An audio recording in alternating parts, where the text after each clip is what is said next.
Good morning. This is day 24 and we have reached the book of Proverbs. Thank you for joining me again today. We spoke yesterday about, a couple of days ago actually, about wisdom, and the Proverbs are another book that is written within this wisdom tradition. Written by sages who are seeking to live well in God's world, if you like. Talk a little bit more about what wisdom means to the writer in a couple of minutes.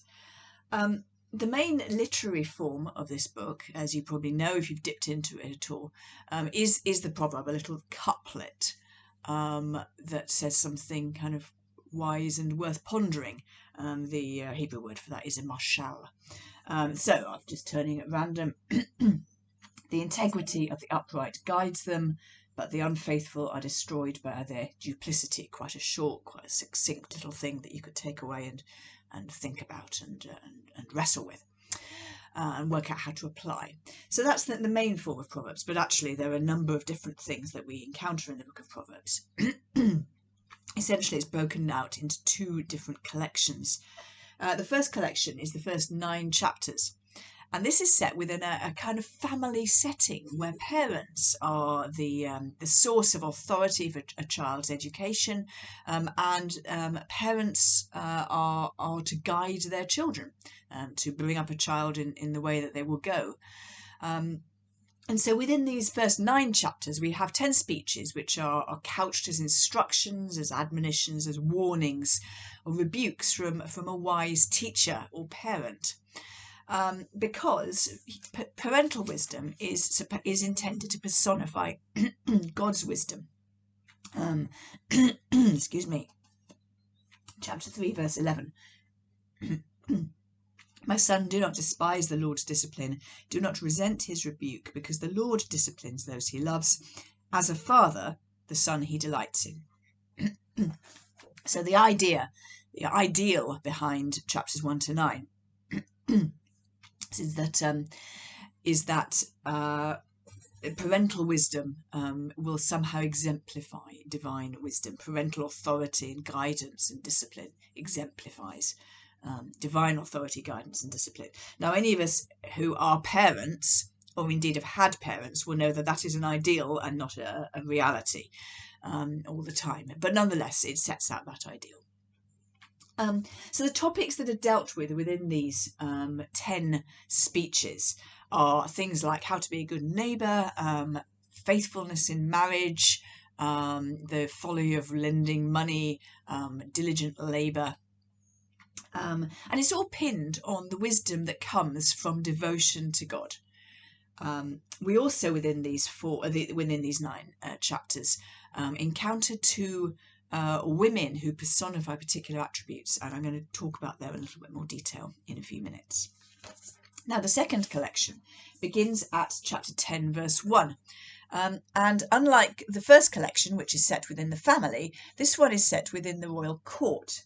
And there are 375 proverbial sayings. I haven't counted them, but this is what I'm told. And they are also broken up into groups. So from chapter 10, verse 1 to chapter 22, verse 16, this is called the Solomonic collection, described as the Proverbs of Solomon. And at the end of that section, in 24, verse 22, or just after... Is that right? Sorry, no, I've skipped. From 22, verse 16, at the end of that, we then get a new kind of break entitled Sayings of the Wise. So that's the second collection then, known as The Words, which has been translated as sayings here. And that finishes then at 24, verse 22. And then we have further sayings of the wise, or the other proverbs, if you like. Now, you may well remember that Solomon is described by the Book of Kings and indeed Chronicles as being very, very wise. And this was a gift he had from God. But here, the king himself, despite his presumed ability to discern the wisdom of God, is expected to invite instruction and to be receptive to critique. In fact, in chapter 31, the very last chapter of Proverbs, the first part of chapter 31, we get some sayings. Listen to this. The sayings of King Lemuel. Well, that in itself is very interesting because King Lemuel is not a king that we have recorded in either the northern or the southern kingdom. So is this some kind of allegorical figure? We're not quite sure who King Lemuel is supposed to be, but listen. 31 verse 1. The sayings of King Lemuel, an oracle his mother taught him. Which then goes on to say, O my son of my womb, O son of my vows, and so on. So this is actually, the first part of chapter 31, is wisdom given to this King Lemuel, whoever he was, by his mother, which is quite extraordinary, I think. The admonitions of his mother still resonating within the royal court. Now, within this large collection of 375 proverbial sayings, these are pretty much all expressed in terms of parallelism, which we discussed a little bit yesterday when we talked about the Psalms. Let me show you some examples of that parallelism. I mean, you could turn to any of them for examples, but just to show you those types of parallel. Do you remember synonymous parallelism, where effectively the same thing is said twice? Never quite the same, but effectively the same. 19 verse 5, for example. A false witness will not go unpunished, and he who pours out lies will not go free. So I think you can hear that those are pretty much saying the same thing. Then we get synthetic parallelism, where the second line builds on the first and intensifies it. A good example of that would be chapter 16, verse 17. The highway of the upright avoids evil. He who guards his way guards his life. So the first one is about avoiding evil. The second one is about guarding your very life itself. It's stronger, it's more intense. And the third type of parallelism that we encounter is antithetical, which, if you remember, is not a contradiction in the second line, but kind of the other side of the coin. And a good example of that comes right at the very beginning in chapter 10, verse 1. A wise son brings joy to his father, but a foolish son grief to his mother. So kind of the other side of the coin, if you like. So this is one of the main forms that we encounter in this section. We also see some other very kind of stylized literary things it's worth noticing. There are better than sayings, and chapter 12 verse 9 would be an example of that. Better to be a nobody and yet have a servant than pretend to be somebody and have no food. Some of these are quite funny, actually. Better to be a nobody and yet have a servant than to pretend to be somebody and have no food. A better than saying. And then we get conditional sayings. Let me give you an example there. 23 verses 13 to 14. Do not withhold discipline from a child. If you punish him with the rod, he will not die. If then, conditional sayings. And you also get some numerical sayings, which also need to be understood as being a kind of stylized literary feature, rather than something that should be overinterpreted in a very literal ways. So an example, chapter 30, verses 15 to 16. There are 3 things that are never satisfied, 4 that never say enough. The grave, the barren woman, land which is never satisfied with water, and fire which never says enough. So, you know, the 3 nay 4 is quite a familiar way of the writer, that the writer uses, particularly actually in that section of the book in around chapter 30. And one more thing to say about this second collection, which is the wife of noble character at the end of the book. The wife of noble character, chapter 31 from verse 10 onwards. A wife of noble character who can find. Now, some women have taken great inspiration from this extraordinary woman who is described here as looking after her family and working in having a business endeavours as well, of being shrewd and bringing honour to her husband and caring for her children and her household. Some women have taken great inspiration from that. Others have felt very threatened by this very idealised figure to whom they feel they can never live up. And I regret to say that Some husbands who are looking for ways to abuse their wives or kind of subjugate their wives have and pointed to this and used it as a stick, as it were, to beat their wives with. So it's an ambiguous ending to Proverbs. Or I personally quite like it, actually. It's written as an acrostic. We spoke about acrostics yesterday in the Psalms video.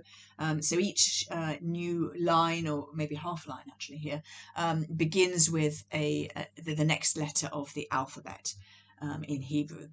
You can't detect that in English.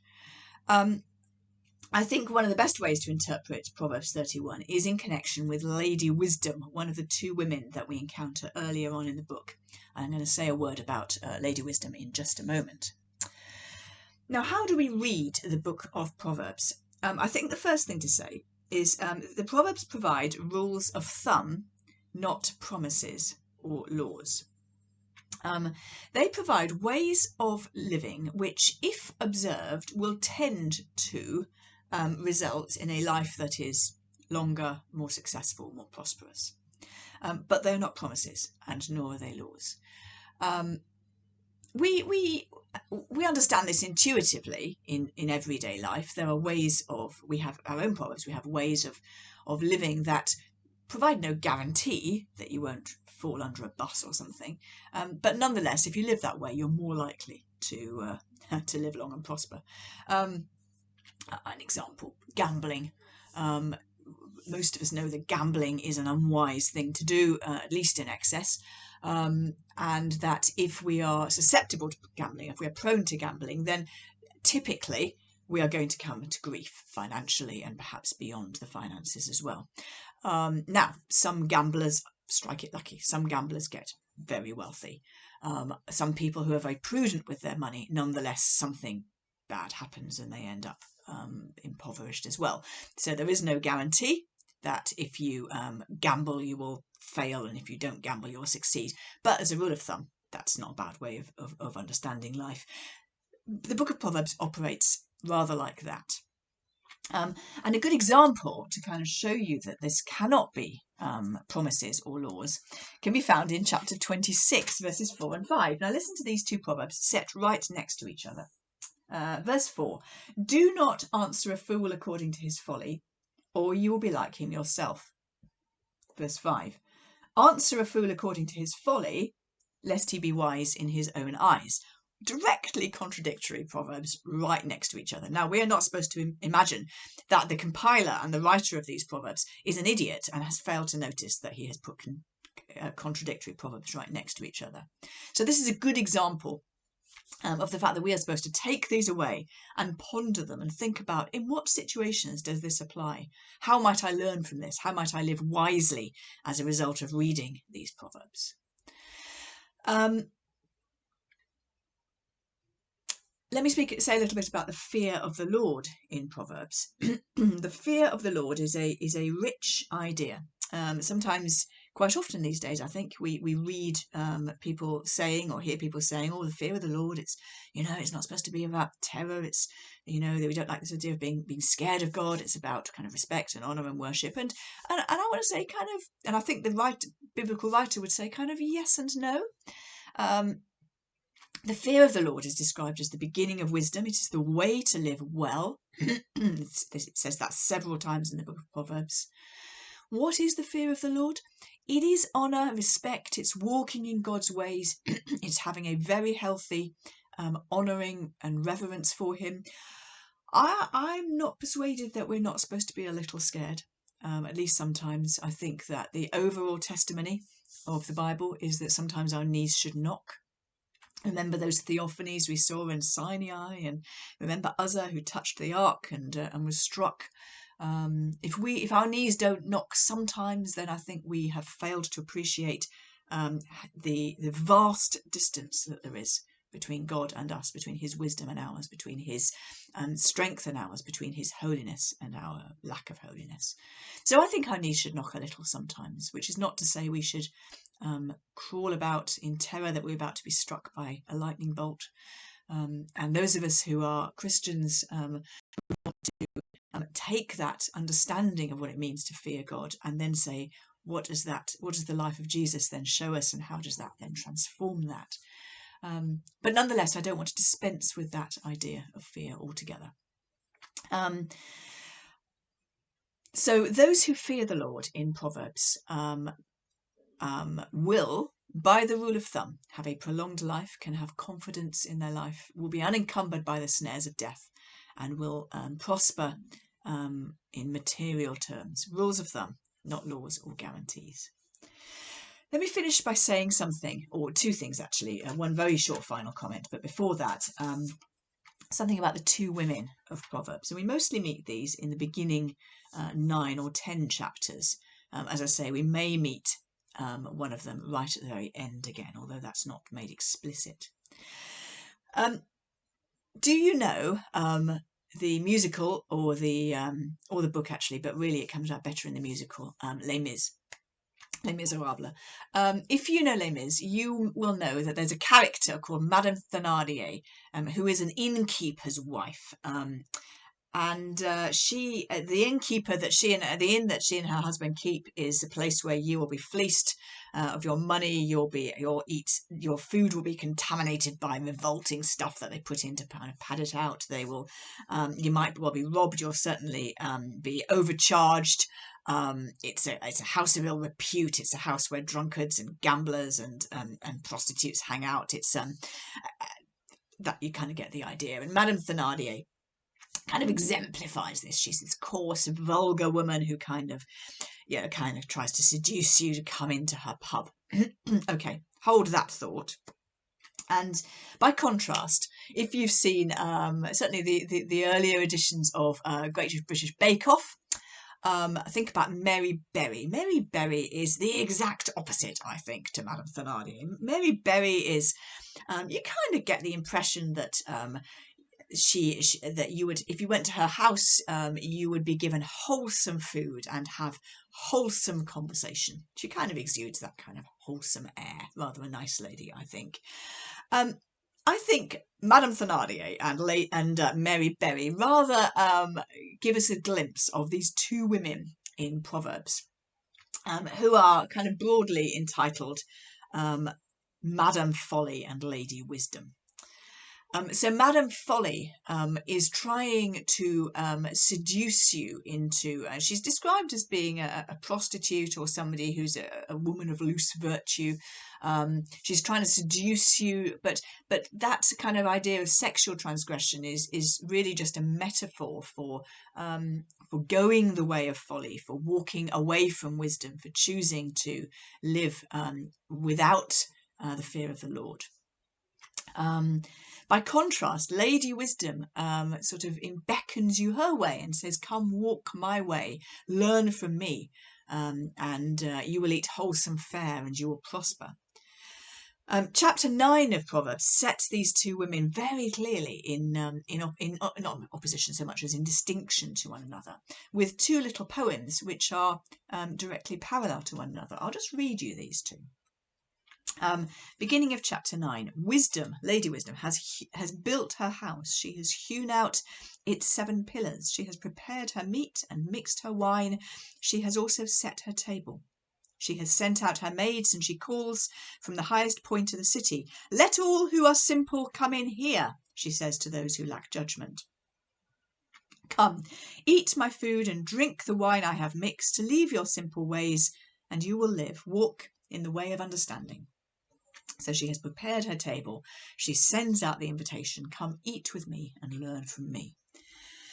By comparison, then, verse 13, the woman Folly is loud. She is undisciplined and without knowledge.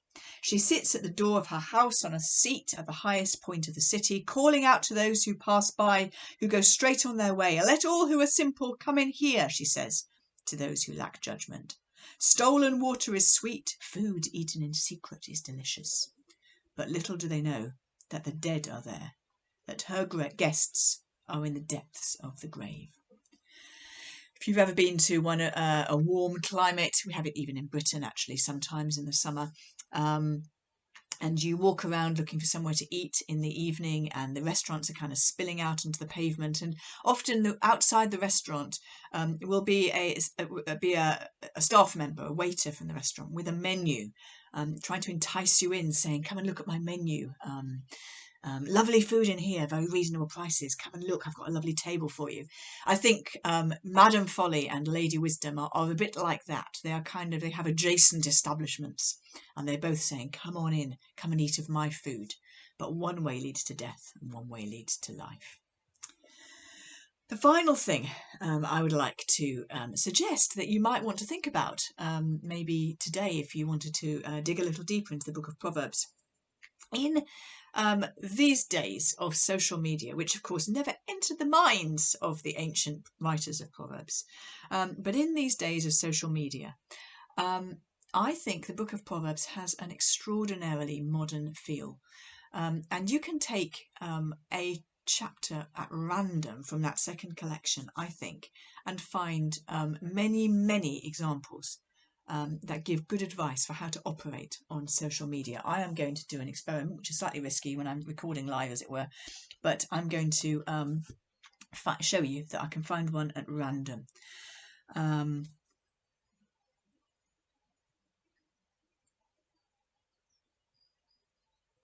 I think this one would be good.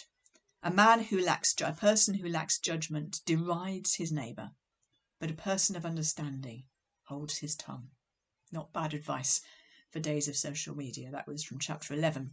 So my challenge to you today, if you choose to accept it, is to choose one of these chapters from chapter 10 onwards at random, if you like, and read it and see how many proverbs you think would apply and would guide you if you're a user of social media today. Of course, they have many applications well beyond that into the whole of our lives. Hope you enjoyed that little dip into the book of Proverbs. I'll see you tomorrow when we are going to move on into Ecclesiastes.